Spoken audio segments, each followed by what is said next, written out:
Hello guys, এই যে এদিকে ভুবনেশ্বর কুমারের বল করছে এই প্লেয়ারটা, আর এই যেখানে ব্যাট ধরেছে এখানে ক্রিকেট প্র্যাকটিস হচ্ছে। ভুবনেশ্বর কুমারের বলটা একবার দেখে নাও।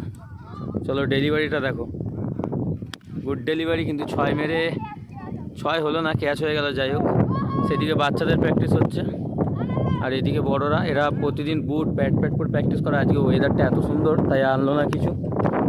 আর এদিকে ফুটবল প্র্যাকটিস হচ্ছে, এই যে একটা বল চলে গেছে, ওখানে দুটো মেয়েও প্র্যাকটিস করছে। আর সেই মাঠে দেখতে পাবে না, ওই মাঠে যোগব্যায়াম শেখানো হয় ওখানে। যাই হোক, ধ্বজাতে সব হচ্ছে এখন। এখান থেকে বিরাট কোহলি, বুমরা সব তৈরি হবে, ওখান থেকে রোনাল্ডো, মেসি হবে।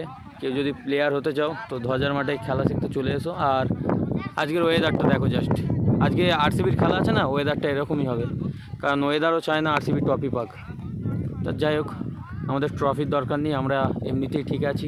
ওয়েদারটা আজকে খারাপ আছে, খেলা নাও হতে পারে। তো যাই হোক, আমিও ঘুরতে ঘুরতে একটু মাঠের দিকে চলে এসেছিলাম, আর এখানে এসে একটু খেলা দেখি, খেলি, কিছুই করি। যাই হোক, এই যে ওদের দিকে শটগুলো যাচ্ছে। যাই হোক, এই যে বল করে পরে অবস্থাটা দেখো জাস্ট। যাই হোক, এটা হচ্ছে জাদেজা অলরাউন্ডার তৈরি হচ্ছে। আর তুই আজকে কিছু আনিস নি কেন কস্টিউম? কী রে, বৃষ্টি হয় বলে কিচ্ছু আনিস নি? এটা তো আনতে পারতিস, প্যাডটা অন্তত আনতে পারতিস। যাই হোক, চলো।